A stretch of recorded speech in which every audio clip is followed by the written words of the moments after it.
Hello guys, today I'm going to be showing you how to build this. Now what this is, it's a random item giver.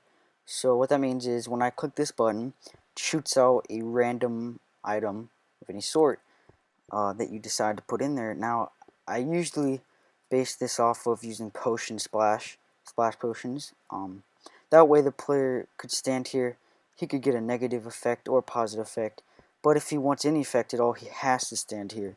So he couldn't, get out of a bad deal. So,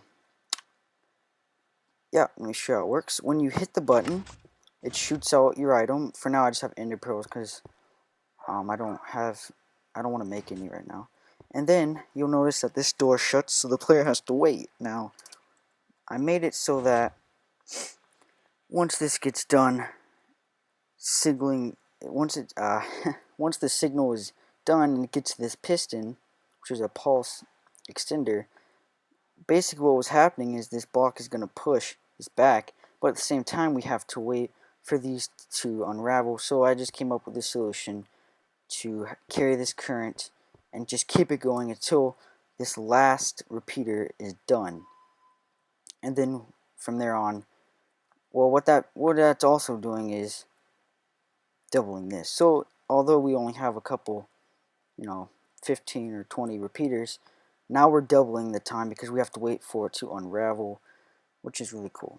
So let's get into building this now. Alright, so now to build this, you want to build a 3x3 wall, center hollow. Then you want to start by putting your piston in. So let's get that out. Sticky piston. So we put that there with our glowstone there. It actually doesn't matter what block you use. I like the look of glowstone. Then we come out like this, and this is where our button's gonna go. So let's get that out.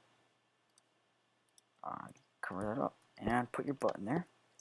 Now, once the button's hooked up, I like to keep this out so I can tell where we're hooking this up. You want to start out by bringing this down, whoops, like this, and what this is going to hook up to, went too far, well, not really.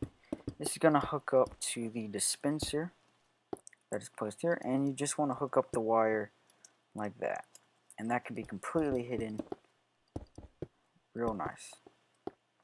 So if we hit that, you'll hear that the dispenser is going off.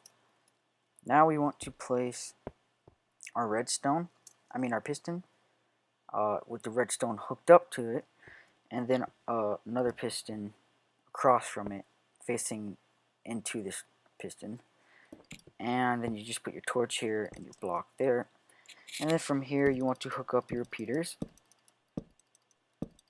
Now, like I said, no matter how many repeaters you put, this is double. So we have 8. That's now 16. And you want to put your wire here. Now, if we were to put this being the piston hooked up like that, if we were to connect this like we have to, that's not going to get any power. So we have to have it too. And then we just connect this redstone like this, like that. Okay, so now, real quick, we want to connect it like this. Now, when the block's over, it's giving power to this, which is going to keep this extended. And then just put a repeater there. Sometimes you don't need that, and then sometimes you do. So I just put that there anyways.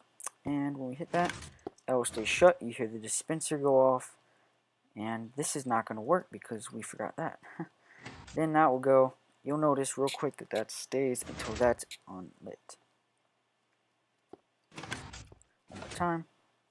Then you just fill up your dispenser with whatever you like. Put the block down, and it dispenses what you like. Alright, and then I'm going to get into how this works. Alright, so let's get into how and why this works. So off camera, I filled this up with a couple of potions. We have 2 negative effects and 2 positive effects with 16 ender pearls. So what happens is, when we hit this button, this is getting powered, which is sending the signal to the random item that's going to be coming out of this dispenser. Now, really, that's a random item, but what we were trying to go for is so that this is blocked, so that the player cannot hit the button. So what I did was I hooked this up to a pulse extender. Now, the way this works is when we hit the button, not only is that getting hit, but it's sending this redstone wire that hits this piston, and because it's not sticky, it's pushing this block here, then it's unextending, and this block is staying here, right on this torch, and that is powering two things. It's powering these repeaters, as well as keeping this wire, which is hooked up to the door, this piston, and that's staying powered.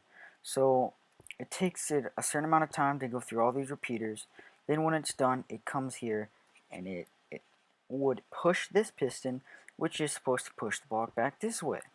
Now I used to have this so that the repeaters go straight to the piston, and this was not here. But the problem with that is we have to wait for these to unpower. I'll show you that in a second, but we have to wait for them to unpower because this is still going to be powered and this arm is extended. So even though this door is open, hitting the button is going to do nothing but give the player random items because it won't be able to push because this will be extended. Let me show you what I mean.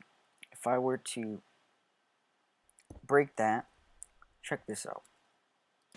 You get the random item, which happened to be speed 2. This is going, now it's unextended, but you can't hit it because that's still extended. It'd be better if this was a longer. So getting that wire like that is going to prevent that from happening. So check this out. Still extended. Now we have to wait for that to unpower, and then the whole thing resets and the player can hit it. So it also saves repeaters. Of course, you can make this as long, as big as you want. But yeah, I was using this mostly for a PvP idea as a random chest. So yeah, thank you for watching. If you liked, give this video a like, and if you want to see more, subscribe. Thank you.